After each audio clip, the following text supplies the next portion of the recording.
예, 오늘 원래 잠언이나 전도서에 대해서 말씀을 나눌 계획이었는데 구원에 대해서로 이제 나눠야겠다라는 생각이 어저께 들었어요.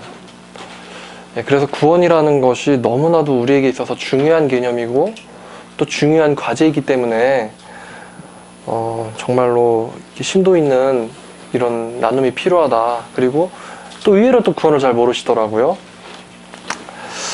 자, 이 구원이라는 거는 너무나 중요한 진리이기 때문에, 그리고 우리가 반드시 꼭 깨달아야 되는 진리이고 하나님의 도우심이 필요한 것이기 때문에 먼저 하나님께 기도를 하고 시작하겠습니다. 하나님 아버지, 오늘 정말 기독교 계시의 최고의 궁극점에 있는 당신의 중생의 진리에 대해서 생각을 해보고 나누고자 합니다. 주님, 이 구원이라는 것을 우리가 정말 말씀대로 이해하지 못하고 우리식으로 이해하고 있는 경우가 너무나도 많이 있습니다. 주님, 그 신비한 구원의 진리를 깨닫게 하셔서 우리가 정말 내가 만들어낸 하나님이 아니라 말씀하시는 그 하나님을 믿고 그 말씀대로 살아갈 수 있도록 주여 우리의 마음속을 변화시켜 주시옵소서. 또한 깨닫는 영을 주셔서 우리가 이 신비하고 오묘한 하나님의 진리를 다루는데 이게 내 생각이나 아니면 나의 편견으로 이해되는 것이 아니라 하나님께서 성경 속에서 의도하셨던 대로 이해될 수 있도록 주여 우리의 이성의 지경을 넓혀 주시옵소서. 아멘. 감사드리며 예수님의 이름으로 기도드렸습니다. 아멘. 자, 이 구원이라는 것은 제가 처음에 이것을 생각하게 된 게 2005년도쯤이었던 것 같아요. 2005년도? 제가 22살에 있었던 일인데 저는 모태신앙입니다, 먼저. 그래서 모태신앙들은 대부분 구원의 경험이라는 거를 갖고 있어요. 대략 한 초등학교 때쯤에 수련회에서 어떤 수련회에 참석했다가 2박 3일에 한 이틀쯤 되는 날에 막 어떤 감정의 이런 회심과 비슷한 거를 경험을 해서 사람들이 내가 이제 모태신앙들이 구원을 받았냐라고 물어보면은 그 사람들은 자기는 구원을 받았다. 몇 살 때쯤에 그런 얘기를 하거든요.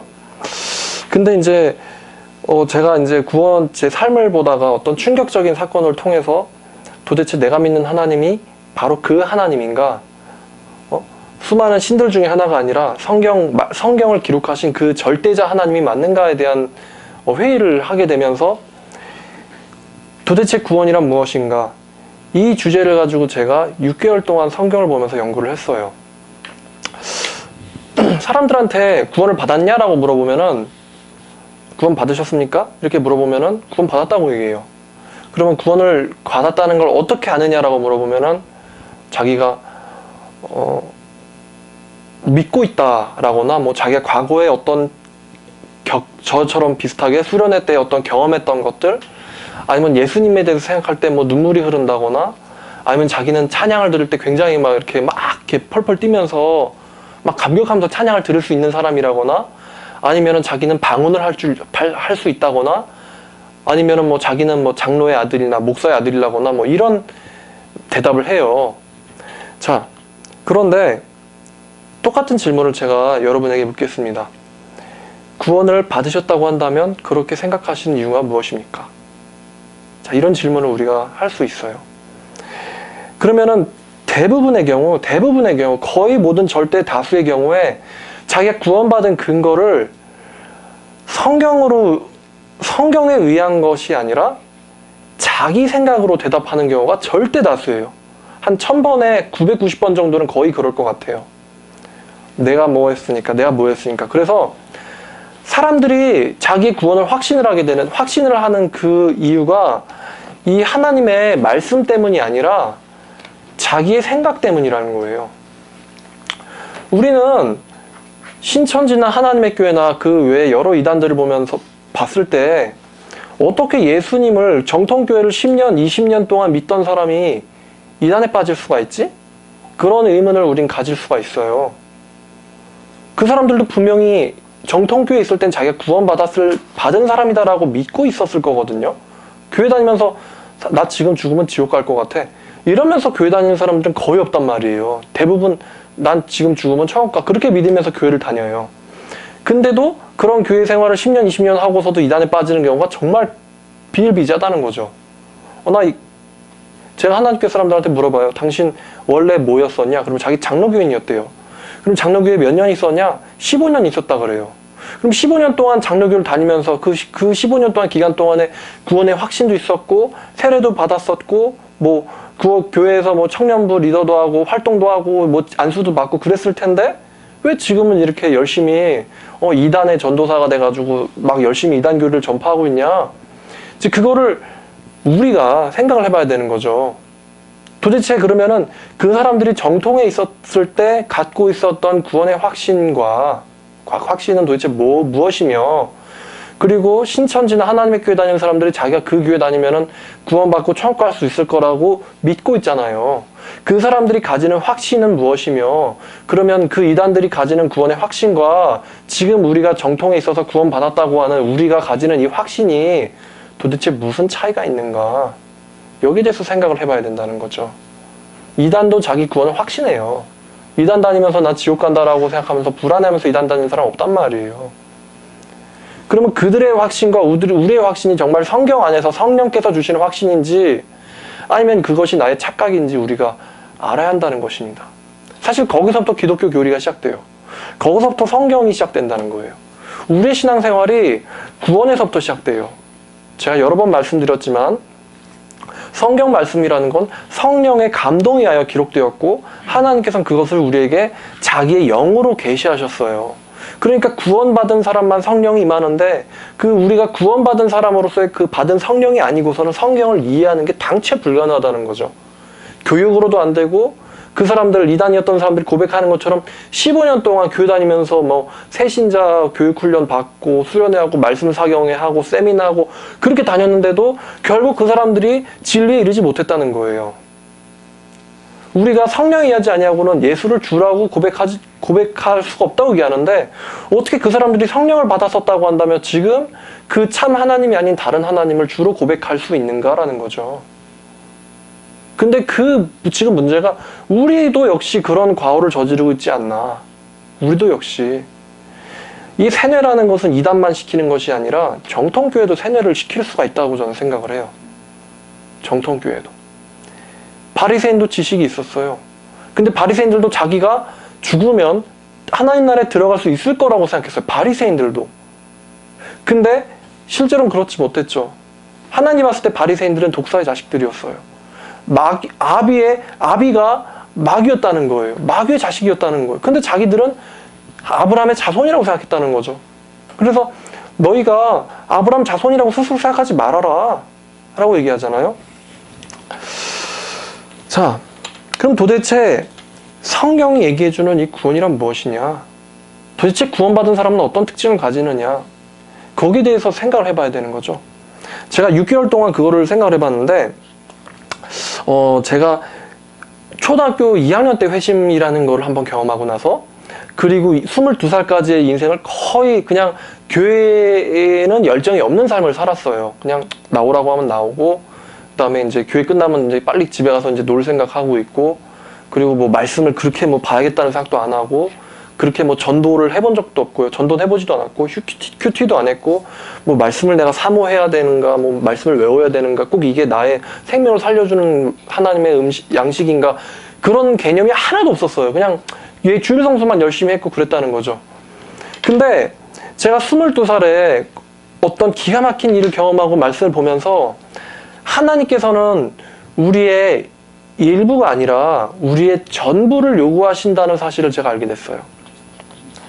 한번 말씀을 보면은 누가복음 14장 26절에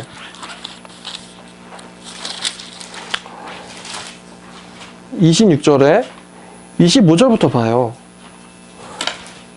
수많은 무리가 함께 갈새. 그러니까 수많은 사람들이 예수님을 믿는다고, 예수님에게서 말씀을 듣는다고, 예수님을 사랑한다고 수많은 무리가 예수님을 따라가는데 예수님께서 돌이키사 그들을 보시며 이르시되 무릇 내게 오는 자가 자기 부모와 처자와 형제와 자매와 심지어 더욱이 자기 목숨까지도 미워하지 아니하면 그는 능히 나의 제자가 되지 못하고 27절 누구든지 자기 십자가를 지고 나를 따르지 않는 자도 나의 제자가 되지 못하리라. 여기서 제자가 된다는 것이 내 마음대로 될 수 있는 것이 아님을 예수님은 얘기하고 있어요. 너희 중에 누가 망대를 세우고자 할진대 자기의 가진 것이 준공하기까지 족할는지 먼저 앉아 그 비용을 계산하지 않겠느냐. 그렇지 아니하면 그 사람이 기초만 쌓고 능히 이루지 못하여 보는 자가 다 비웃어 이 사람이 신앙은 시작했는데 결국 구원에는 이르지 못하였다 하리라. 이와 같이 33절 너희 중에 누구든지 자기의 모든 것을 버리지 아니하면 그 사람은 능히 나의 제자가 되지 못하리라. 여기서 모든 소유는 재산을 말하는 것이 아니라 그 사람 마음 안에 담겨 있는 것들이에요. 심령이 가난한 자는 복이 있나니 천국이 그의 저희 것이며 라고 얘기했던 그 심령을 말하는 거예요. 소금은 좋은 것이나 만일 그 소금이 그 맛을 잃으면 무엇으로 짜게 하리요. 땅에도 거름에도 쓸데없어 내버리느니라. 들을 귀가 있는 사람만 들을지어다. 모두 다 귀가 달려있다고 해서 하나님의 그 진리를 깨닫는 건 아니에요. 자, 신앙은 좋은 건데 그 사람이 정말 참 신자가 아니라고 한다면 그 사람의 종교성이 무슨 소용이 있겠어요. 기독교인이 된다는 건 너무 좋은 거죠. 너무나 이 세상 도덕이나 윤리가 따라올 수 없는 너무나 귀한 선들이 교회 안에 있는데, 성경 안에 있는데, 이 크리스찬 댐댐이에 있는데 그 사람이 참으로 중생한 하나님의 제자이자 신자가 아니라고 한다면 그의 신앙이 무슨 유익이 있겠냐고 얘기하시는 거예요. 예수님께서. 아무짝에도 쓸데없다. 세상에서도 쓸데없고 하나님 앞에서도 쓸데없고 교회 안에서도 쓸데없고 결국 교회를 욕먹이게 하는 그런 가라지, 쭉정이가 되어서 쓸데없어서 내다 버린다는 거죠. 그러니까 예수님께서는 지금 수많은 무리를 보고 말씀하세요. 나를 따른다고 해서 내 제자가 아니다. 교회를 열심히 다닌다고 해서 중생한 사람이 아니다. 정말로 성경을 아무리 많이 보고 그리고 자기가 전도사, 신학생, 심지어 장로, 목사가 된다 해도 그 사람이 내 제자가 아닐 수가 있다라고 예수님은 지금 경고를 하고 계신 거예요. 그럼 여기 26절에 보면은 심지어 자기 목숨도 미워하지 아니하면 능히 자기 제자가 되지 못하리라고 예수님께서 말씀하셨어요. 여기서 미워하다라는 표현을 우리가 정말 막 죽여버려야 하는, 막 배척해야만 하는 그런 미움을 얘기하는 건지는 우리가 좀 더 생각을 해보아야겠지만, 일단 여기서는 예수님께서 너희가 정말로 너희 자신에 속한 모든 것보다도 나를 더 사랑하느냐라는 것을 예수님께서 물어보고 계심을 알 수가 있어요. 제가 이 구원에 대해서 신학생들과 한번 토론을 해본 적이 있는데 신학생들조차도 구원이 뭔지를 명확하게 잘 몰라요. 이 목사라는 직업은 단순히 설교해서 돈 버는 직업이 아니라 지옥 가는 사람을 구원시켜주는 직업이에요. 구원시키는 도구로 쓰는 직업이에요. 안전요원이라는 거죠. 멸망해 가는 사람들을 안전지대로 옮겨주는 사람이라는 거예요. 근데 이 안전지대로 옮겨주는 사람이 명확하게 어느 이 선이라는 기준을 모르면 자기는 분명히 안전지대라고 옮겨놨는데 거기가 지옥구덩이 바로 위일 수가 있다는 거죠. 이거를 의사가 모르면 누가 알아요? 이거를 목자가 모르면 누가 아냐는 거죠. 어떤 사람이 정확하게 구원받은 사람이다라는 거를 목자가 모른다면 뭘 전하겠어요, 목자들이. 그냥 도덕 얘기하려고 강단에 올라가는 게 아니잖아요. 교회가 그냥 좋은 일 하려고 만든 데가 아니잖아요. 구원을 위해서 존재하는 하나님이 세우신 영적 기관 아닙니까? 구원을 시켜야죠. 그러니까 목자들이야말로 이 구원에 대한 진리에 대해서 명확하게 확신이 있어야 되고 명확한 기준을 갖고 있어야 되는데 모른다는 거예요. 목자들조차도 심지어. 그래서 그냥 교회 열심히 나오고 그 사람이 뭔가 열정 있는 것 같으면 세례 주고 직분 주고 교회에서 이런저런 봉사 시키는데 그 사람들이 자살하기도 하고요. 이단에 빠지기도 하고 이런 어처구니없는 넌센스가 일어난다는 거예요. 목자들도 모른다. 그러니까 우리가 이 구원에 대해서 얘기를 해야 되는 거예요. 그래서 제가 이 22살에 6개월 동안 도대체 이 구원이란 기준이 명확하게 뭐냐, 도대체 나는 구원을 받은 거냐 안 받은 거냐. 지금은 제가 어떠한 일이 있더라도 제가 주님을 위해서 살겠노라라고 그렇게 결심을 했고 지난 10년 동안 그런 삶을 살아왔어요. 그런데 그 전까지의 저의 삶, 9살부터 22살까지의 그냥 예수님을 어떤 만난 것 같은 경험은 있는데 삶 자체는 예수를 위한 삶은 아닌 거. 그냥 하나님 저에게 뭐 이런 걸 허락해 주시면 제가 하나님을 위해서 살게요. 뭐 이 정도는 된데 정말 그 사람이 철저하게 365일 24시간 모든 것이 하나님을 위해서 살든지 죽든지 숨쉬든지 마시든지 무엇을 생각을 하든지 친구를 만나든지 그 모든 것이 주님의 영광을 하는 삶은 아니었는데 그 가운데의 삶이 과연 천국이냐 지옥이냐 이게 굉장히 중요한 거죠. 엄청나게 많은 사람들이 가운데 있어요. 교회에서. 정말 순교자 같은 사람들 말고 정말 아예 그냥 나 예수 안 믿어. 나 솔직히 예수 인정하지 않아. 근데 그냥 어쩔 수 없이 마누라 때문에 교회 나오는 거야. 이런 사람들 정말 별로 없잖아요. 거의 대부분 이런 사람들이거든요. 교회에서 열심히 기도하고 뭐 성경도 갖고 다니고 말씀 공부도 가끔씩은 하고 그리고 나가서 직장 생활도 하고 가끔씩은 술도 마시고 친구도 만나서 놀고 뭐 그런 사람들이에요. 교회 가면은 거의 뭐 교제를 하면 뭐 영화 제목이 뭐가 재밌었다는 둥 뭐를 꼭 보라는 둥 이런 문화 얘기하고 그런다는 거죠. 그런 사람들이 절대 다수 정말 90%가 넘는 사람들이 이 사이에 껴있는데 과연 내가 22살 이전에 죽었더라면 난 천국 갈까 지옥 갈까 거기에 대해서 제가 의문을 가졌던 거예요. 이거는 정말 극단적인 처방일 수 있어요. 그러나 말씀이 말하고 있는 거기 때문에 말을 하겠습니다. 계시록을 먼저 가볼까요? 계시록 13장에 우리가 이 계시록이 어떤 용도로 써져 있는지는 저번에 잠깐 나눴었고 계시록 강의는 나중에 언젠간 하겠지만 한번 우리가 이걸 보도록 하겠습니다. 계시록 13장에는 짐승이 나와요. 이 짐승이 뭘로 묘사되는지는 우리가 지금 여기서 비유로 쓰여 있잖아요. 근데 이 짐승이 도대체 누구다라는 거에 대해서는 나중에 이야기로 하지만 이 짐승이 보니까 내가 봄에 13장 1절 바다에서 한 짐승이 나오는데 뿔이 10이요 머리가 7이라.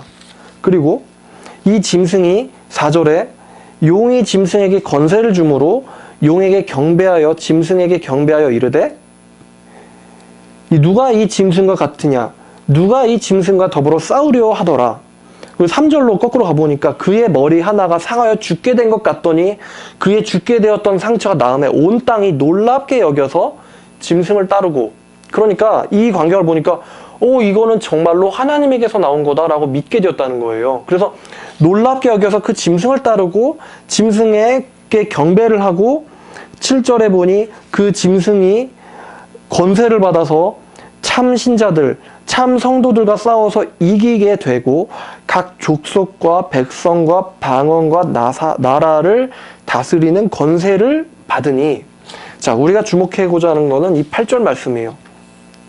죽임을 당한 어린 양의 생명책에 창세 이후로 기름이 기록되지 못하고 땅에 사는 모든 자들은 다 짐승에게 경배할 것이다. 그러니까 참 구원을 받지 못하고 땅에 사는 모든 예수 믿는다는 사람들은 다 그 짐승에게 경배를 할 것이다 라고 얘기해요. 자 그러면은 여기서 말씀이 우리에게 암시해주고자 하는 거는 생명체에 기록이 되어 있다면 경배를 안 할 거라는 거를 우리에게 암시를 하고 있어요. 안 해야 되죠. 근데 안 하게 되면 문제가 생깁니다. 13절에 그 짐승이 큰 이적을 행하되 그 짐승이 이제 여기 있는 그 짐승은 11절에 있는 그 짐승 말고 다른 땅에서 올라오는 어린 양과 같이 두 뿔이 있는 짐승인데 짐승이 두 마리가 있습니다.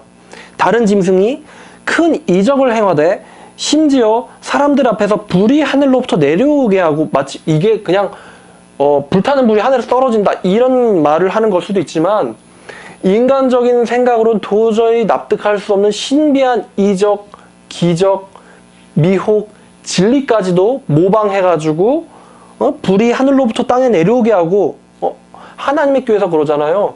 이 예루살렘이 하늘로부터 내려왔다. 그렇다는 건 이게 신성을 가진 존재가 아니고 무엇이겠느냐 이렇게 얘기한단 말이에요. 하늘로부터 심지어 불이 땅에 내려오게 해가지고 이 불이 하늘에서 내려온 거니까 하나님이 하신 게 아니면 무엇이겠느냐 이렇게 이해까지 할 수 있다는 거예요.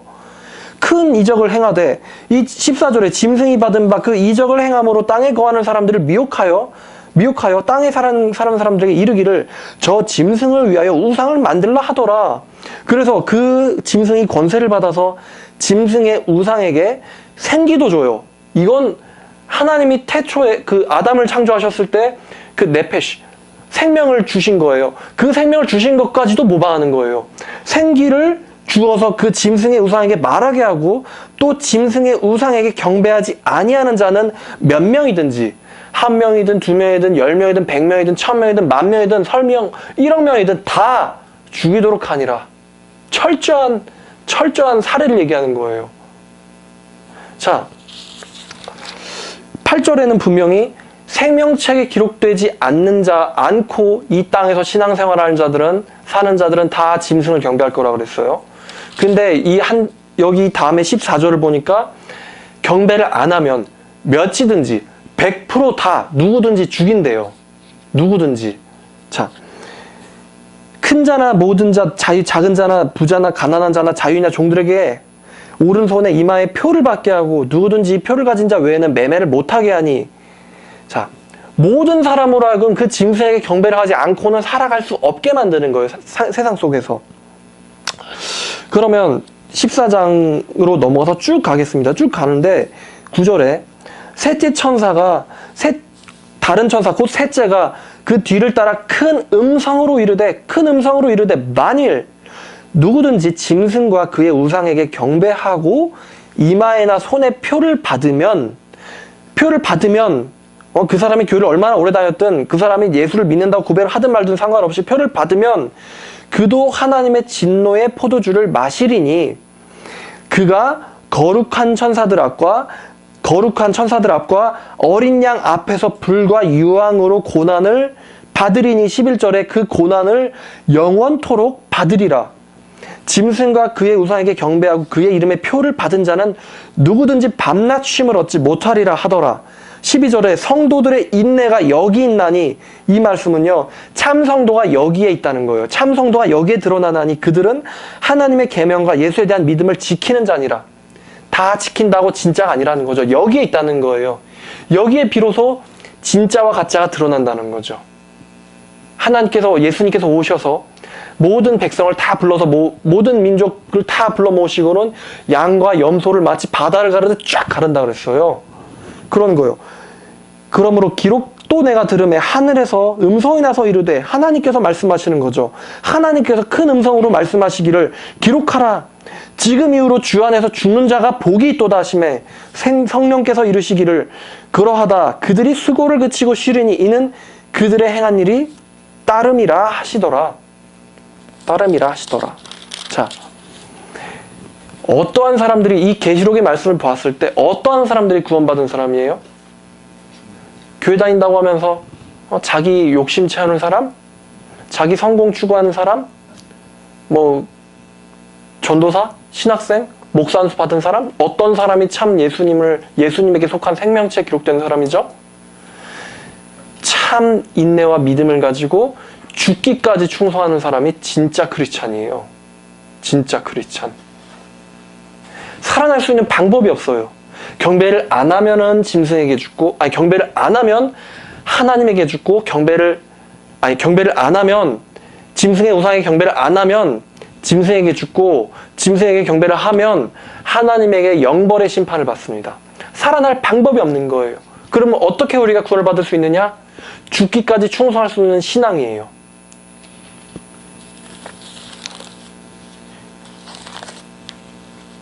그래서 요한복음 12장 24절에 내가 진실로 너희에게 이르노니 한 알의 밀이 땅에 떨어져 죽지 아니하며 한 알 그대로 있지만 죽으면 많은 열매를 맺느니라. 죽을 수 있는 것이 진짜 신앙이다라고 말씀하시는 거예요. 여기서 죽는다는 게 여러 가지 의미가 있지만 지금 이것만 가지고 보겠습니다. 자기의 생명을 사랑하는 자는 잃어버릴 것이요 이 세상에서 자기의 생명을 미워하는 자는 영생토록 보존하리니 사람이 나를 섬기려면 나를 따르라. 내가 있는 곳에는 나를 섬기는 자도 거기에 있으리니 사람이 나를 섬기면 내 아버지께서 그를 귀히 여기시리라. 자, 나를 섬기려면 나를 따르라 그랬어요. 예수를 믿으려든 예수를 따르라. 예수님이 어디를 가셨는데요? 죽음의 길을 가셨어요. 죽음의 십자가의 길을 가셨어요. 그래서 예수님께서 자기를 따르려거든 자기의 십자가를 지지 않고는 능히 내 제자가 될 수 없다라고 말씀을 하신 거예요. 이 구원의 기준을 내서 지금 제가 얘기하고 있어요. 구원을 어떻게 받습니까? 예수를 믿으면 받아요. 오직 믿음으로 말미암아 구원을 받습니다. 그런데 그 믿음의 고백이 과연 어느 것이냐는 거죠. 제가 정말 저희 교단에 속한 대한예수교 장로회 합동의 그 개혁주의적이란 교회 가서 충격적인 사실을 봤거든요. 충격적인 거를. 처음 가고 싶은 사람 손 들라고. 그 사람들이 손 들어요. 손들 게 아니라 일어나라고. 그랬더니 야 일어나려다가 이렇게 부끄럽고 쪽팔려서 앉아요. 그랬더니 예배위원들이 앉으려는 사람들을 보고는 막 일어나라고 막 재촉하는 거예요. 재촉해요. 그러니까 이제 일어날 뿐만 아니라 나오라는 거예요. 그 강단 앞으로. 그러니까 또 안 나오려고 하니까 또 예배위원들이 나가라고 재촉해요. 자기는 나가기 싫은데 쪽팔려가지고 부끄러워서 싫은데 나오라는 거예요. 그러니까 목사님이 이래요.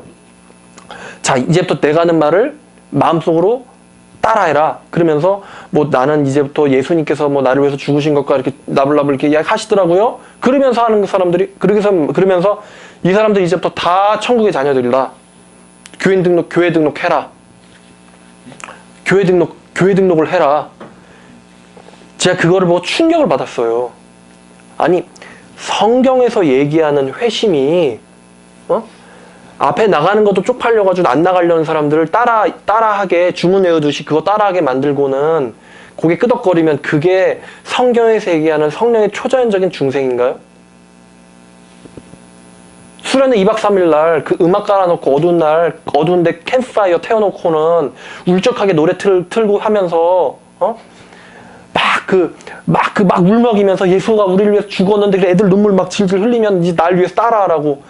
그게 사도 바울이 3일간 식음을 전폐하면서 어떻게 내가 하나님을 섬긴다면서 어떻게 예수 믿는 사람들을 잡아 죽이고 하나님을 박해했을 수가 있단 말인가. 그러면서 3일간 식음을 전폐하면서 베드로가 예수님과 눈과 마주쳐가지고 예수님이 자기에게 하신 말씀 곧 네가 오늘 밤 다굴기 전에 나를 3번 부인하려고 하신 그 예수님의 말씀을 떠올려서 나가서 어떻게 내가 예수님을 위해서 아버지도 버리고 가족도 버리고 배도 버리고 그물도 버리고 다 버리고 따랐는데 그랬던 내 실체가 내가 충성스럽게 따르겠다고 했던 이 예수님을 이 내 생명 하나 그냥 건지려고 그 예수님을 욕하고 저주하며 가로되 내가 절대로 저를 알지 못한다라고 그 실체를 깨닫고 베드로가 나가서 비통하게 울면서 회개를 했는데 그 회개가 저 예수 믿는데요?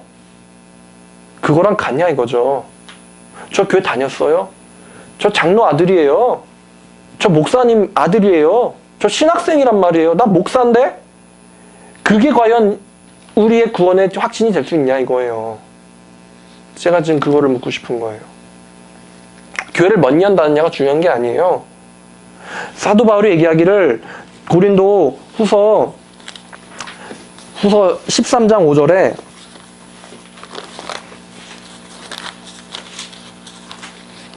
너희는 너희 자신이 믿음 안에 있는가 너희 자신을 시험하고 너희 안에서 확증하라. 예수 그리스도께서 너희 안에 계신 줄을 너희가 알지 못하느냐. 그리하면 너희가 버림을 받은 자니라 그랬어요. 또 고린도전서 4장에서 얘기하기를 고린도전서 4장 19절 20절에 주께서 허락하시면 내가 너에게 속히 나아가서 그 신앙이 있다고 하는 자들의 말이 아니라 그 능력을 알아보겠으니 하나님의 나라는 말에 있지 아니하고 능력에 있나니라 그렇게 얘기했어요. 능력에 있음이라. 우리의 신앙 고백 가지고는 우리가 구원받은지 아닌지를 검증할 수 있는 게 아무것도 안 돼요. 신천지도 자기가 구원받았다고 얘기하고 하나님께도 자기 안에 구원이 있다고 얘기해요. 여호와의 증인도 마찬가지고요. 그럼 정통은 뭔가가 달라야죠. 정통은. 너희가 무엇을 원하느냐? 내가 매를 가지고 나아가랴? 아니면 사랑과 온유한 마음으로 나아가랴? 이렇게 사도 바울이 말하고 있습니다. 수많은 젊은 청년들이 세상의 문화와 쾌락을 좋아합니다. 심지어 예수 믿는 사람들도 세상 문화와 쾌락을 더 좋아해요. 더. 근데 저도 예수님 믿기 전에, 그러니까 제가 진정한 회심을 한 22살 이전에 저도 세상을 좋아했어요. 꾸미는 것도 좋아하고, 미팅 같은 것도 좋아하고, 다 좋아했어요. 근데 제가 과연 내가 구원받은 사람인가라는 이 회의를 가지고 성경을 보다가 발견했던 말씀 중에는 요한일서 2장 15절에 있는 말씀이 있는데, 요한일서 2장 15절에 보니까 이 세상이나 이 세상에 있는 것들을 사랑하지 말라. 누구든지 세상을 사랑하면 아버지의 사랑이 자, 여기 아버지의 사랑은 아버지를 사랑하는 거예요. 아버지를 사랑하는 것이 그 사람 안에 있지 아니하니 이는 세상에 있는 모든 것이 육신의 정욕과 안목의 정욕과 임생의 자랑이요 아버지께로부터 나온 것이 아니라 세상으로부터 나온 것이다.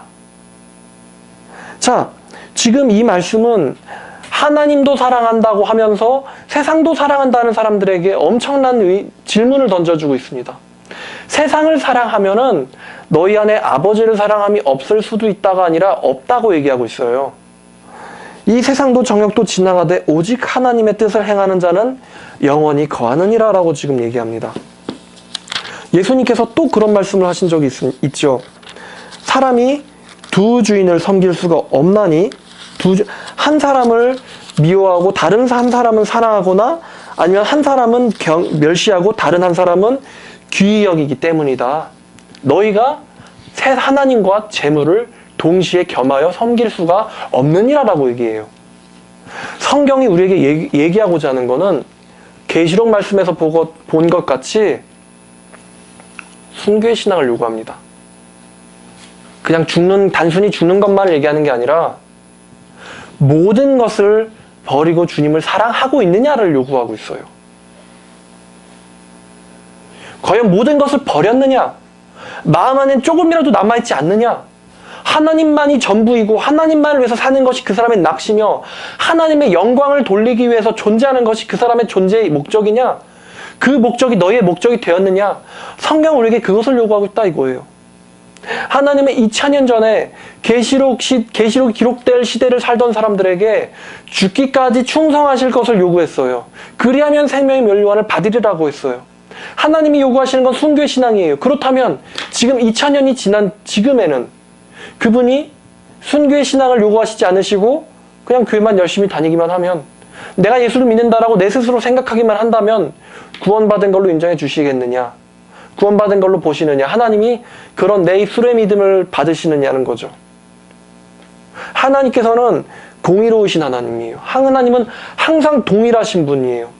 하나님께서 우리에게 그 순수한 신앙을 그 당시에 요구하셨다고 한다면 지금도 여전히 순수한 신앙을 요구하시는 것이 아니겠는가? 그것이 바로 제가 말씀드리고자 싶은 거예요. 저번에 한번 신약 성경의 핵심 목적이 그거라고 했죠. 베드로후서 3장에 3장 7절에 이제 하늘과 땅은 동일한 말씀으로 불사르기 위하여 보호하신 바 되어 경건하지 아니한 사람들, 거룩하지 못한 기독교인이라고 하는 사람들의 심판과 멸망의 날까지 보존하여 두신 것이니라.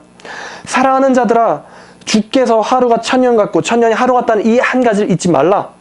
주의 약속은 어떤 이들이 더디다고 생각하는 것처럼 더딘 것이 아니라 오직 주께서는 너희에게 대하여 오래 참으사 아무도 멸망하지 않고 다 회개하여 천국 가기를 원하시느니라. 그러나 주의 날이 도둑같이 오리니 그날에는 하늘이 큰 소리로 떠나고 물질이 뜨거운 불에 풀어지고 땅과 그 중에 있는 모든 일이 드러나리로다. 이 모든 것이 불에 타서 녹아지리니 너희가 경건과 거룩한 행실에 있어서 어떠한 사람이 되어야 되겠느냐? 하나님의 날이 임하기를 바라보고 간절히 사모하라. 그날이 오면 하늘과 땅이 다 불에 타서 풀어지고 녹아지려니와 우리는 그의 약속대로 의가 있는 곳인 천국을 바라보는도다. 자, 사랑하는 자들아, 그러므로 너희가 이것을 바라보고 있나니. 천국을 바라보고 계세요? 천국을 보는 그 눈이 있으세요? 천국이 보이냐 이거예요. 스데반처럼 죽는데 하나님이 오시는 그 영광의 나라가 보이고 있냐 이거예요. 보나니 주 앞에서 점도 없고 흠도 없게 평강 가운데서 나타나기를 힘쓰라. 주의 오래 참으심이 구원인 줄로 생각하라. 우리의 사랑하는 형제 사도 바울이 그가 받은 지혜대로 너희에게 바울 서신서를 이같이 썼고 그의 모든 성경에서도 이런 일들에 관하여 곧 구원받는 신앙, 구원받을 신앙, 이것에 대하여 말하고 있는데 그 중에 알기 어려운 것이 덜어있어. 어려운 게 아니에요. 분명한 거예요. 분명한 것이 덜어있어서 많은 사람들이 그 분명한 구원의 진리를 자기의 생각대로 풀다가 자기가 구원받지 않는 자기 자신을 그 구원받은 사람들 속에 그 억지로 포함시키려다가 스스로 멸망에 이르느니라. 멸망에 이르느니라. 이게 신약 성경의 핵심이거든요. 이게 지금 오늘날 한국 교회 내에서 가르쳐지고 있느냐 이거죠. 한국교회 목사님들이 이런 걸 강조하고 있느냐 이거예요. 그냥 교회 건축해서 교회 늘어나면 그거 가지고 박수치고 앉아있고 세미나에 뭐 사람이 많이 모으면 박수 치고 앉아있고, 자기 어디 갔다 와서 무슨 일 했다고 자기 하는 거 자랑하고 있고, 그러고 있는데 과연 진짜 진리가 교회 내에서 선포되고 있느냐는 거죠. 이렇게 빤히 지금 드러나게 지금 계시가 되어 있는데, 오직 성경, 오직 하나님의 말씀, 오직 그리스도의 영광, 오직 믿음, 오직 하나님께 그거를 외치고 있는 이 칼빈주의를 외치는 그 개혁교회 안에서, 개신교 안에서 이런 하나님의 그 간절히 알기 원하는 진리가 지금 가르쳐지고 있느냐 이거예요. 목사님들이, 전도사님들이 그거를 분별하고 있고 알고 있느냐 이거죠. 전도서 5장 1절에 이런 말씀이 있어요. 전도서 5장 1절. 너희는 하나님의 집에 들어갈 때, 곧 교회죠. 말씀 예배당이에요. 하나님의 집에 들어갈 때에 너의 발을 삼갈지어다. 조심해라. 가까이 가서 하나님의 말씀을 듣는 것이 우매한 자들이 예배 드리는 것보다 나으니 그들이 악을 행하면서도 깨닫지 못함이니라. 자, 예배가 악이에요. 어떤 게 악? 말씀을 들으려는 마음이 없는, 하나님을 알려는 사모함이 없는 사람들이 드리는 종교 생활이라는 게 악이라는 거예요. 잠언 28장 9절에 사람이 율법을 듣는 데서 자기의 귀를 돌이키면은 그의 기도도 가증한 것이 되리라. 하나님께서 하나님의 말씀을 사모함이 없는 사람들의 예배를 끔찍하게도 경멸하세요. 예레미야 7장 22절부터 보니까, 내가 너희 조상들을 이집트 땅에서 애굽에서 인도해 나던 그 날에는 번제나 희생제, 예배에 대해서 그들에게 이르지도 않았고 명령하지도 않았으며 이것만을 그들에게 명령하여 말하기를 너희는 내 음성에 복종하라. 너희는 그리하면 내가 너희 하나님이 되고 나의 백성이 되리라 하였는데, 내가 너희 명령한 모든 길을 행하라. 그리하면 잘 되리라 하였는데 24절에 그들이 하나님의 말씀을 경청하지도 아니하였고 그들의 귀를 기울이지도 아니하였고 그들의 악한 마음이 계략들과 상상대로 행하여 뒤로 가고 앞으로 가지 않았도다. 내가 너희 조상 이집트 땅에서 나온 날부터 오늘날까지, 여기서 오늘날은 그 구약의 예레미야 시대를 말하는 거지만 지금까지 2000년 전까지 내가 내 종 선지자들을 너희에게 보냈으니 그들이 날마다 일찍 일어나서 정말 하나도 게으름이 없이 하루 종일 구원의 진리에 대해서 전했는데, 그러나 그들은 여전히 나에게 경청하지도 아니하고 그들의 귀를 기울이지도 아니하였으며 오히려 그들의 목을 굳게 하여 그들의 조상보다 더 완악하게 하였느니라. 그러므로 27절에 너는 그들에게 이 모든 말들을 할지라 그래도 그들은 너에게 경청하지 아니하리라. 여러분들은 제발 들으시길 바랍니다. 내가 또한 그들을 불러도 그들은 내게 대답하지 아니하였도다. 그러나 너는 그들에게 말할지니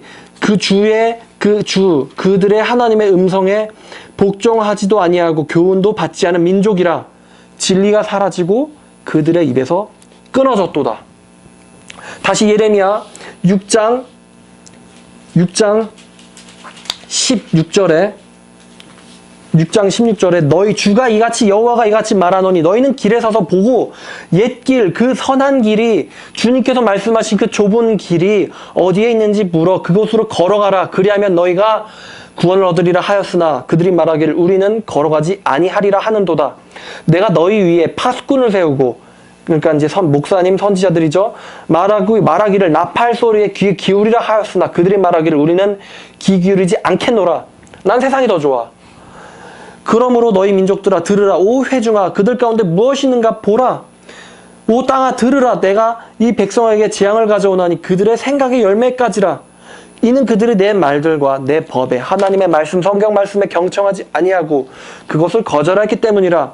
무슨 목적으로 시바에서 향을 먼 나라에서 향품을 내게 가져오느냐. 너희의 번제는 받아들일 만하지 아니하며 너희의 희생제는 내게 향기롭지 아니하니라. 그러므로 내가 이같이 말하노니 내가 이 백성 앞에 거치는 것을 두리니 아비들과 자식들이 함께 그 위에 넘어지며 그의 이웃과 친구들이 함께 멸망하리라. 자, 지금 우리가 얼마나 많이 예배를 드리려고 해요? 얼마나 많이 예배 드리고 우리가 얼마나 많이 교회에서 모여요? 근데 그것이 진짜 교회인가요? 우리가 진짜 하나님을 경배하는 사람들인가요? 지금 하나님은 예배가 먼저라고 말씀하세요? 아니면 하나님에 대한 사모함, 열정, 하나님을 살려는 그것들, 말씀, 무엇이 먼저라고 하나님은 지금 말씀하고 계세요? 답은 하나예요. 사무엘이 사울 왕에게 그러잖아요. 여호와께서 자기 목소리에 청종하는 것을 그 예배나 제사보다 제사만큼 좋아하시겠느냐. 그래서 뭐라고 말해요? 그 유명한 말씀이잖아요. 순종이 제사보다 낫고 가까이 하여 드는 것이 기름보다 낫다. 그러잖아요. 반역하는 것은 완고한 거고 우상숭배라고 사무엘이 얘기했는데 똑같은 것이 우리 가운데 있어요. 제가 저번 주에 말씀드렸죠? 성경만 소지해도 북한에선 징역 10년, 15년형이다. 그러면은 오늘날 우리 가운데는 예배드릴 진짜 크리스찬이 도대체 있느냐? 성경만 소지해도 징역 15년, 20년, 심지어 사형이에요. 총살이란 말이에요. 그럼 여기서 누가 예수 믿겠어요? 아니, 그런 상황이라 했을 때 누가 여전히 예수 믿는 사람으로 남아있겠느냐 이거예요. 기도하다 걸리면, 찬송 부르다 걸리면, 찬송가 그 흥얼거리다 걸리면 사형이에요, 그냥. 누가 예수 믿겠냐고요. 하나님은 그런 신앙을 요구하시거든요. 내 목숨을 잃을지라도, 누가복음 14장 26절, 심지어 너의 목숨까지도 미워하지 아니하면, 요한복음 12장 25절, 자기의 생명을 잃는 자는 영원토록 보존하리라. 그거를 요구하고 계시는데 우리의 과연 모든 것이 예수를 위해서 버려졌나, 내려놓았냐 하냐는 것을 제가 지금 물어보고 싶은 거예요. 목사님들조차도 그거에 대해서 강조하지 않고 몰라요. 그냥 입술로 고백하면 구원받은 거 아니야? 폴 워셔 목사님이 그런 말씀했어요. 우리는 결단주의를 성령의 초자연적인 역사랑 맞바꾸었습니다. 인간의 결단을. 나 그때 한번 그렇게 결심했었어. 나 그때 그렇게 기도했었어. 나 그때 울었어. 나 지금 방언한단 말이야. 내가 교회에서 얼마나 열심히 봉사하는지 몰라? 내가 왜 열심히 일하는데 그거 가지고 11조 드리고 그걸로 하나님께 영광 드리려고 하는 거야. 그렇게 많이 입술로 하는 그걸 가지고 성령의 초자연적인 구원의 역사를 맞바꿔버렸다 이거예요. 진정한 예수 믿는 게 뭔데요? 하나님의 뜻은 이것이니 바로 너희의 거룩이라. 과연 현대 크리스찬들이 거룩하냐 이거죠. 거룩이 뭔데요? 거룩하라고 물어보면 다들 막 이렇게 막 쭈뼛쭈뼛대면서 막 좀 이렇게 자기 살이고 막 그렇게 막 그런 척하는 거를 거룩으로 생각하거든요. 근데 거룩은 하나님을 닮아 있는 게 거룩이에요. 그냥 내가 겸손한 척하고 쭈뼛쭈뼛하고 그냥 그런 게 없고, 그런 게 아니라 죄에서부터 멀어지고 하나님과 닮아 있는 상태가 거룩한 상태란 거예요. 현대 크리스찬이 그러냐 이거죠. 몇 명이나 그러냐는 거예요. 1000만, 1200만 다 채로 쳐가지고 하나님의 그 절대의 진리 앞에 하늘과 땅은 사라져도 내 말은 1.1획도 변하지 않으리라. 차라리 천지가 없어지는 게 더 쉽겠다. 그렇게 말씀하신 하나님 앞에 현대 크리스찬들을 걸러봤을 때 몇 명이나 진짜 이 말씀 위에 남아있겠느냐 이거예요. 히브리서 12장에 우리 하나님은 소멸시키시는 불이시다. 계속 보겠습니다. 12장에 보면 히브리서 12장 가지고 우리가 믿음짱이다, 바라는 것들의 실상이다라고 얘기하는데 하나님이 왜 지금 히브리서를 기록하게 하셨는지 봐야죠. 히브리서 12장 26절에 이제 그 소리가 그때에는 땅을 진동하였거니와, 그때 하나님께서 모세를 통해서 율법의 그 10계명을 주셨을 때 막 산이 진동했어요. 땅을 진동하셨거니와 이제는 새 계명을 주실 때는, 복음을 주실 때는 약속하여 이르시되 내가 한번 땅뿐만 아니라 하늘도 안 믿는 사람들뿐만이 아니라 믿는다는 교회들도 다 흔들어 버리겠다. 그러면서 또 한 번이라고 하시면 흔들리지 않는 것을 영존하게 하기 위하여, 그러니까 반석 위에 세운 집이 무너지지 않는 것처럼 흔들리는 것들을 없애버리기 위해서 진동한 것들, 곧 만드신 것들이 변동될 것을 나타내심이라, 흔들리는 놈들을 나타내는 거라는 거예요. 그러므로 우리는 흔들리지 말자. 흔들리지 않는 나라를 받았은즉 은혜를 받자. 이로 말미암아 경건함과 두려움으로 하나님을 기쁘시게 섬길지니 우리 하나님은 소멸시키시는 불이시니라. 누구를요? 가짜 크리스찬들을 소멸시키는 불이라는 거예요. 우리 하나님이. 예수 믿는 거 쉽지 않습니다. 고백하기는 쉬울지 모르죠. 진정한 고백도 아니지만 예수 믿는다라고 스스로 착각하는 거, 교회 가는 거, 나 예수 믿어요, 구원받게 해주세요, 기도하는 거 쉬워요. 근데 진짜 크리스찬, 진짜 천국 가는 사람은 사람 되는 건요, 쉽지 않아요. 목숨을 내려놓을 수 있어야 됩니다. 그 정도로 하나님이 내 전부이자 내 전부는 하나님 자체가 그렇게 돼야지만 그 사람이 진짜 구원받은 사람이에요. 우리가 예수님의 그 복음서들 좋아하죠? 맨날 설교할 때 교회에서 예수님이 이렇게 했다 저렇게 했다 얘기하잖아요. 그러면은 예수님을 인격적으로, 제가 인격적이란 말 진짜 모호해서 싫어하는데 예수님을 진짜 만난 사람이 한결같이 어떻게 반응하나 살펴봐요. 제가 구원이라는 걸 가지고 6개월 동안 말씀을 연구할 때 그걸 가지고 봤어요. 단 한 명도 예수님 만나고 나서의 삶이 그 전과 자기의 그냥 무엇을 먹을지 마실지 걱정하던 삶을 그대로 사는 사람이 아무도 없어요. 다 예수님 만나면 그 다음부터는 100% 예수님을 위해서예요. 전적으로. 실로암의 소경이 예수님을 만나서 요한복음 9장에서 눈을 뜨잖아요. 봐봐요. 요한복음 9장에서 메인이 눈을 떠요. 그래서 사람들이 메인의 부모를 불러요. 9장 18절에 유대인들이 그 맹인으로 있다가 보게 된 것을 믿지 아니하며 그 부모를 불러 묻되 이 사람이 소경이 맞냐? 네 아들이냐? 어떻게 해서 지금 보느냐? 그러니까 바리새인들은 예수님이 눈을 뜨게 해주셨다는 걸 믿고 싶지 않은 거죠.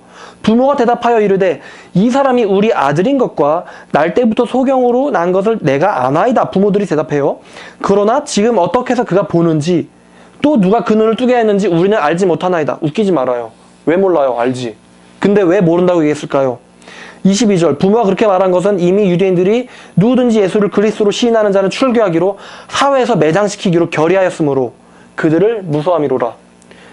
아는데도 모른다고 얘기하잖아요. 그런데 소경은 뭐라고 얘기하죠? 소경은 뭐라고 얘기하냐면은 27절에 내가 이미 일러서도 듣지 아니하고 어찌하여 다시 듣고자 하나이까? 당신도 예수의 제자가 되려 하나이까? 하나님께서 죄인의 말을 듣지 아니하시고 31절에 경건하여 그의 뜻대로 행하는 자의 말은 들으시는 줄 우리가 아나이다. 그래서 34절에 바리새인들이 화가 나가지고 네가 죄 가운데서 태어나서 우리를 가르치려 드느냐? 얘 쫓아내매. 메인이 쫓겨냄 당해가지고 좌절해서 우울증 걸렸다 그래요, 성경이? 뭐라고 얘기하죠? 예수님께서 그 사람을 쫓아냈다는 말을 들으셨더니 그를 만나서 이르시되 네가 인자를 믿느냐? 그러니까 예수님이 인자? 재수없네. 내가 예수를 안 믿었더라면 이스라엘 회중 가운데 있었을 텐데 인자 때문에 내가 쫓겨났어요. 누구예요? 이렇게 대답 안 하고 인자가 누굽니까? 내가 그를 믿고자 하나이다. 예수께서 이르시되 네가 그를 보고 있거니와 지금 너와 말하고 있는 내가 그이다. 이르되 주여 내가 믿나이다 하고 절하는지라. 그래서 예수께서 이르시되 내가 심판하러 이 세상에 왔으니 걸러내러 왔다는 거예요. 보지 못하는 자들은 보게 하고 본다고 하는 자들은 맹인이 되게 하려 함이라. 그러니까 바리새인 중에 믿는 사람들이, 예수님을 따라다니면서 믿는 사람들이, 그렇다면 우리도 맹인이냐? 지금 비아냥거리는 거죠, 예수님한테. 나 지금 예수님이랑 같이 있는 사람이거든요. 나 교인이에요. 그런데 예수께서 말씀하시기를 너희가 맹인이 되었더라면 죄가 없으려니와 너희가 믿는다고 말하니 너희 안에 죄가 남아있느니라. 내가 믿는다고 말하는 게 중요한 게 아니죠. 예수님께서 나를 믿게 해주시는 것이 중요한 거죠. 우리의 자기 신앙 아무런 소용도 없어요. 이단들이 정말 많이 써먹는 구절이라서. 근데 이 구절이 중요하기 때문에 제가 이단처럼 말하려고 이 구절을 인용하는 게 아니라 마태복음 7장에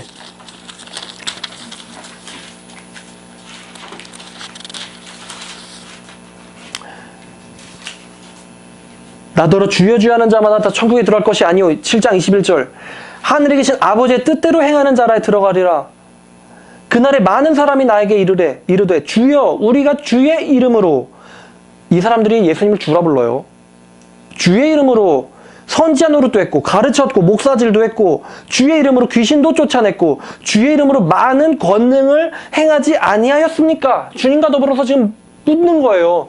나 진짜 크리스찬 아니에요? 내가 이렇게 살았거든요. 이렇게 묻는 거예요. 근데 주님께서 그들에게 밝히 말하되 내가 너희를 도무지 모른다. 도무지 모른다. 내가 세운 하나님의 나라의 백성 가운데 너희들이 없다. 그러므로 불법을 행하는 자들아 나에게서 떠나가라. 이 불법이 뭡니까? 진정한 중생을 경험한 적이 없는데도 불구하고 예수님을 믿으려고 하는 게 불법이에요. 철로역정에 그래요. 철로역정에. 전번연의 철로역정을 보면은 크리스찬이라고 그 주인공이 구원의 벽을 따라서 골고다의 언덕을 올라가요. 왜? 전도자가 그 구원의 벽을 따라가라고 가르쳐줬거든요. 그 길이 쉽지는 않았어요. 그렇지만 그 길을 따라서 가라고 했기 때문에 그 철로역정에 나오는 크리스찬이 그 구원의 벽을 따라 올라가요.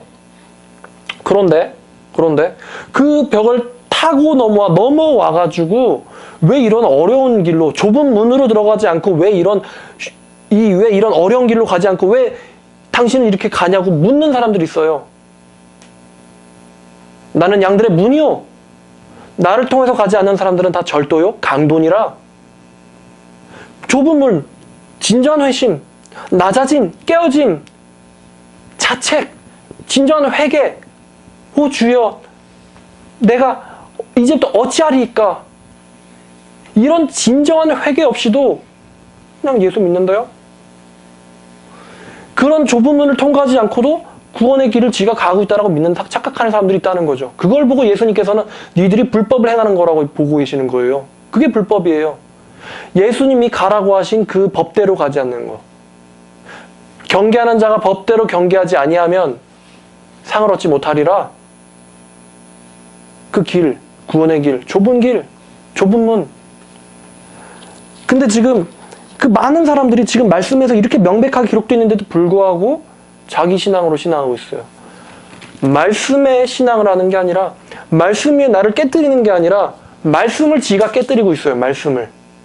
말씀을 자기 자의적으로 갖고 놀려는 거예요. 심지어 이 말씀을 가지고 자기가 교회 안에서 영광 받으려고 하고, 교회 안에서 추종받으려고 하고, 추종자 되는 목사님들 꽤 많죠. 성도들 물어보면은 하나님 말씀 사랑하냐고 물어보면 하나님 말씀은 안 사랑하는데 설교는 꼭 들으라고, 자기 목사님 설교 좋다고 이렇게 얘기하는 사람들 정말 많아요. 그러면 목회자가 말씀을 높였다는 거예요? 자기를 높였다는 거예요? 바로 나오잖아요. 목회자는 말씀으로 인도하는 사람이거든요. 목회자를 사랑하는 사람은, 그 사람이 진짜 목회자라면은 하나님 말씀을 뜨겁게 사랑하는 사람이어야 돼요. 그 사람의 제자들이. 제자를 보면은 선생을 한단 말이에요. 근데 제자들이 말씀에 대해서는 관심 하나도 없고 말씀을 하나도 안 읽는데 그 목사를 좋아한다? 그 사람 가짜예요. 거짓 선지자죠. 만약에 진짜라고 한다면 사도 바울처럼 옷을 찢으면서 말하기를, 우리도 같은 성전에 있는 사람이다. 왜 나를 경배하냐? 하나님을 경배해야지. 아덴에서 막 이렇게 루스드라였죠. 루스드라에서 막 경배하면서 신들이 사람들의 형상으로 오셨다 그러면서, 그때 그러니까 사도 바울이 이제 나를 알았니? 이렇게 안 하잖아요. 자기 옷을 찢잖아요. 자기를 찢잖아요. 그러니까 우리가 나 자신을 전파하는 게 아니라 오직 그리스도가 주 되신 것과 우리가 그것을 위해 너희의 종된 것을 전파한다. 이게 목회자의 자세거든요. 성경을 전파하는 거. 왜냐하면 말씀 사랑이 하나님 사랑이니까. 말씀인 육신이 되어 오신 분이 예수님이니까. 그 예수님을 사랑한다는 게 말씀을 사랑하는 거거든요. 보이지도 않고 말할 수도 없고 만질 수도 없고 그분을 어떻게 우리가 사랑한다는 걸 증명할 수 있는데요. 그분이 말씀하신 것을 뜨겁게 사모하는 게 하나님을 사랑한다는 거 아닌가요? 야고보가 얘기하잖아요. 너희가 하나님을 사랑한다고 하면서 너희 형제를 사랑하지 아니하면 그 사람 뻥쟁이다. 어떻게 눈에 보이는 형제도 사랑하지 못하면서 눈에 보이지 않는 하나님은 어떻게 사랑한다는 거냐. 하나님 뭐라 그랬는데요? 내가 너에게 한 계명을 주노니 너희가 서로 사랑하라고 얘기했어요.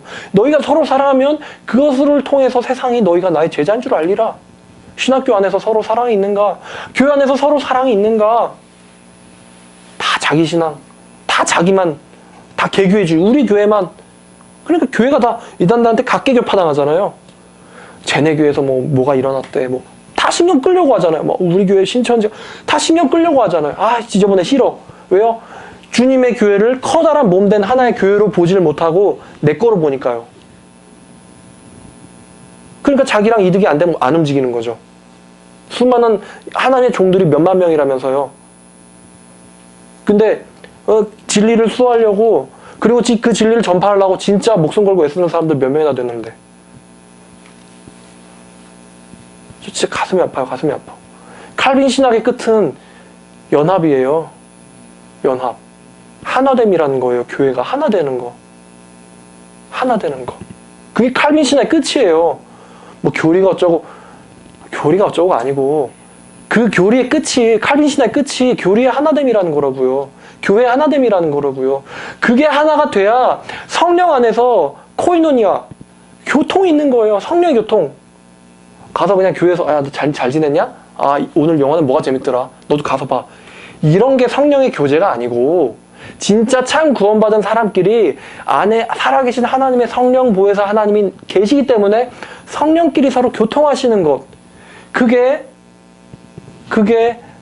성도의 교제예요.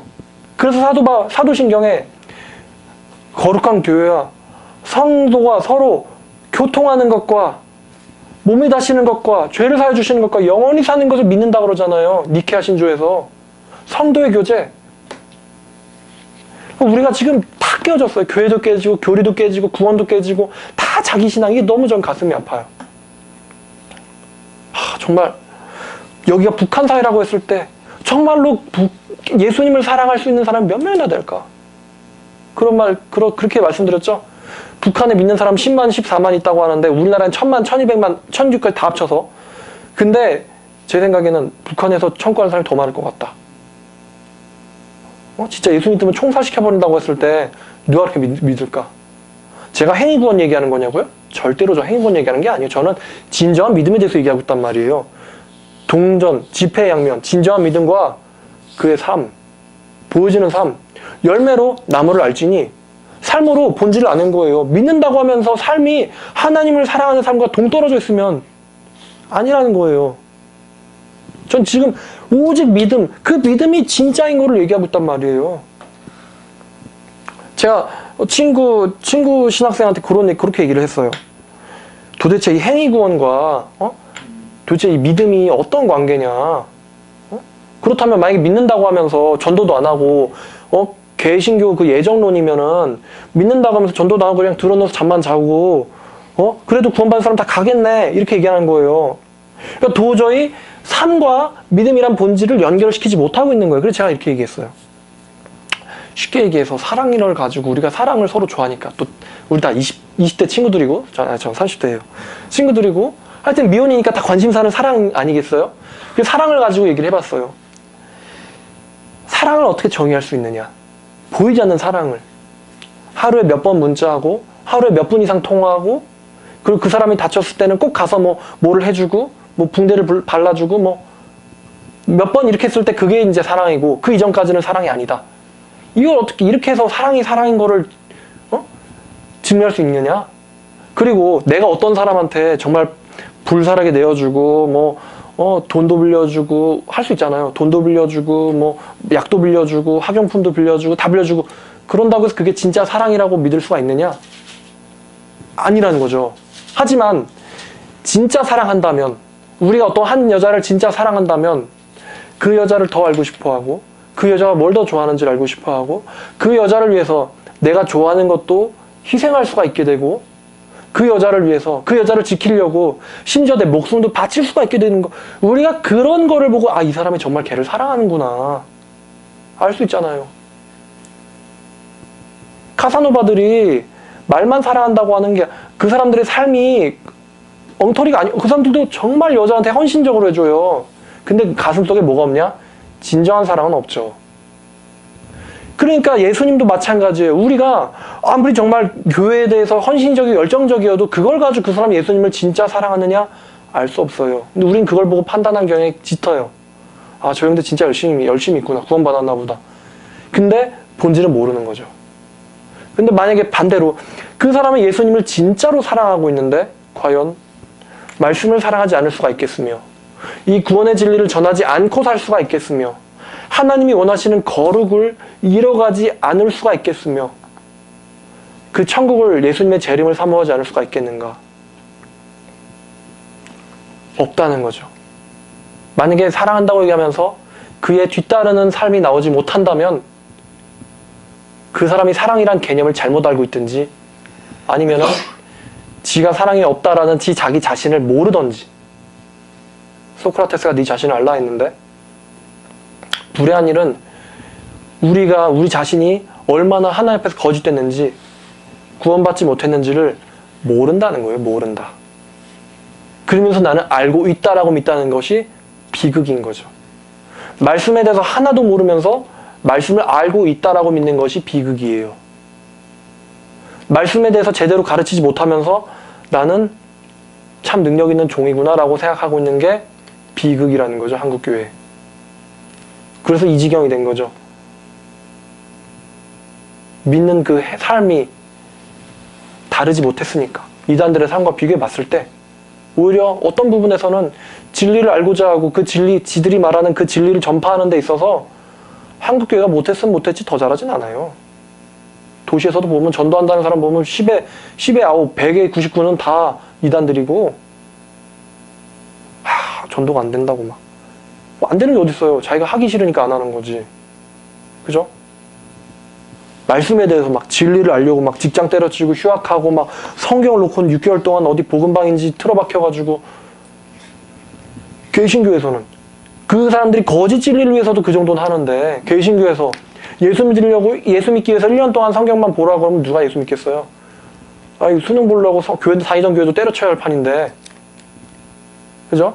하나님의 영광을 위해서 수능 본다고 좋은 대학 간다고 얘기하면서 교회는 안 나오잖아요. 또 수능 잘 쳐야 되니까. 말씀 볼 시간이 어딨냐 그러고. 이래서 돈 벌어야 되는데. 지금 무엇을 위해서 사느냐가 완전 역전되는 상태잖아요. 그러니까 이 구원이라는 것은요, 내가 정말 구원 받았는가? 그거를 내 생각이 아니라, 나의 과거의 경험의 기억이, 한때에 가졌던 기억이 아니라 우리 안에 여전히 그 내가 중생했었다라고 믿는 그 경험부터 지금까지 나는 여전히 하나님을 사랑하며, 여전히 나는 하나님에 대해서 알고 싶어하며, 나는 여전히 그가 가신 길을 가고 싶어하는가, 가고 있는가.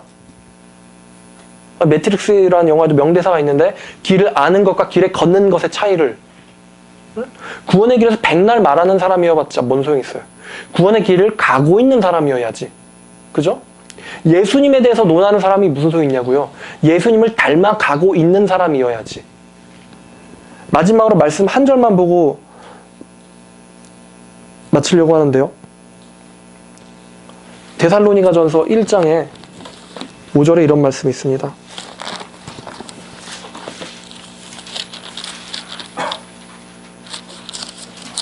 1장 5절.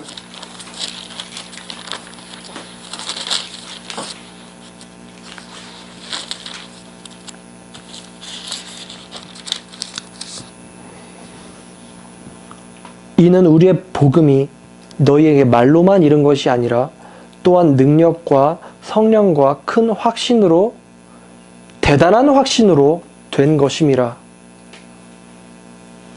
우리가 너희 가운데서 너희를 위하여 어떤 사람이 된 것은 너희가 아는 바와 같으니라.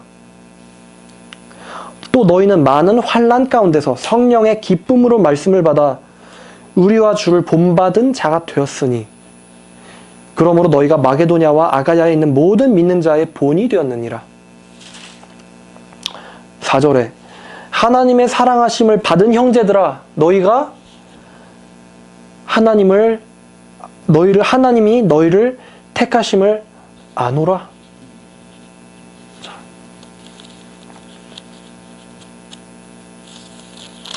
사도 바울은 복음을 전파할 때 두렵고 떨었습니다.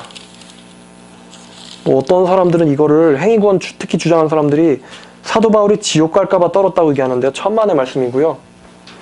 고린도전서 2장 1절부터 보니까, 형제들아 내가 너희에게 가서 하나님의 증거를 전할 때에 인간의 말과 지혜에 탁월한 것으로 전파하지 아니하였노라.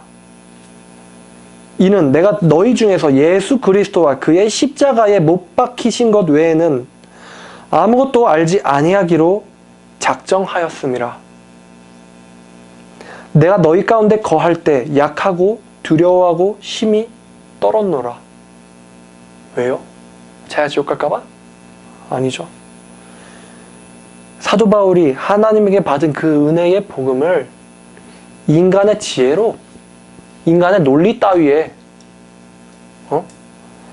믿게 해서 4절 말씀 내 말과 내 전도함을 설득력 있는 인간의 지혜의 말로 하지 아니하고 오직 성령을 나타낸과 성령의 능력으로 하여 너희의 믿음이 인간의 지혜에 있지 아니하고 오직 하나님의 능력에 있게 하려 하노라.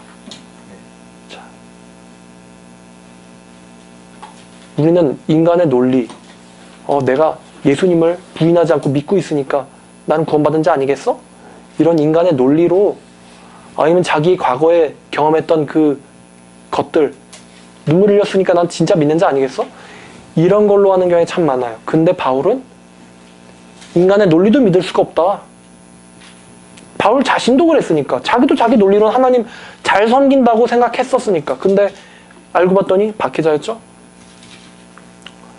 논리, 과거 경험들, 기억들, 그게 아니라 오직 하나님의 능력, 성령을 통한 하나님의 나라는 말에 있지 아니하고 능력에 있다. 자, 하나님의 능력 있게 하려 하였노라. 참 보고 싶은 말씀 참 많지만요. 오늘은 시간 관계상 여기까지 말씀을 나눌 거예요. 그렇다면 우리가 어떻게 구원을 얻을 수가 있는가? 어떻게 구원을 얻을 수가 있는가? 여기에 대해서도 우리가 얘기를 해야 돼요. 그거는 다음 시간에 얘기를 하기로 하고요. 오늘 이 시간에 우리는 구원받은 자란 어떠한 사람인가에 대해서 얘기했어요. 이 성경은 구원받은 자가 딱 이런 사람이다라고 우리한테 얘기해 주지 않아요. 순교하는 자가 구원받은 사람이냐? 그러면은 이슬람 그 사람들은요. 성령이 없이도 자살 테러 해요. 그죠? 과연 어떠한 사람이 진짜 구원받은 사람이냐? 근데 성경은 그거를 알 수 없다, 모른다라고도 얘기하잖아요. 분명히 얘기를 해요. 어떤 사람들이 알 수 있도록? 성령의 지혜로 인도를 받는 사람들은 알 수 있도록. 아, 저 사람이 진짜 하나님을 뜨겁게 사랑하고 있구나. 저거는 인간의 사랑도 아니고 성령 하나님이 부어주신 그 사랑이구나. 영원히 변치 않는 그 사랑이구나. 저 형제는 정말로 하나님 말씀을 사랑하는구나. 정말로 하나님을 사랑하는구나. 그거를 알 수 있다고 말을 해요. 너희의 구원은 대단한 확신으로 된 것이다. 기도하겠습니다. 하나님 아버지, 우리가 지금 구원에 대해서 논했습니다. 정말로 탁월하게 발전된 구원의 신학을 가진 이 장로교조차도 진정한 구원을 아는 데서 떠났습니다. 그냥 한 번 믿으면 다 구원받았다고 생각해버리고 자기와 주변 사람들을 관찰하고는 그냥 믿는 사람은 다 이런 거 아니겠어 하면서 생각 없는 삶을 살고 있습니다. 주님, 우리가 주님 재림하실 때 정말 믿는 자를 보겠느냐라고 말씀하셨는데 말씀으로 돌아갈 수 있도록 한국교회를 붙잡아 주시옵소서. 그리하여 미혹하는 자들이 물러가고 진리가 더욱 빛을 발하여 하나님께서 지키고자 했던, 바울이 말했던 그 하나님의 나라가 이 땅에서 더 부흥될 수 있도록, 눈에 보이는 나라가 아니라 그 영광의 나라가 이 땅에 임재할 수 있도록 주여 우리를 긍휼히 여겨 주시옵소서. 감사드리며 우리를 위하여 십자가를 지신 예수 그리스도 이름으로 기도드렸습니다.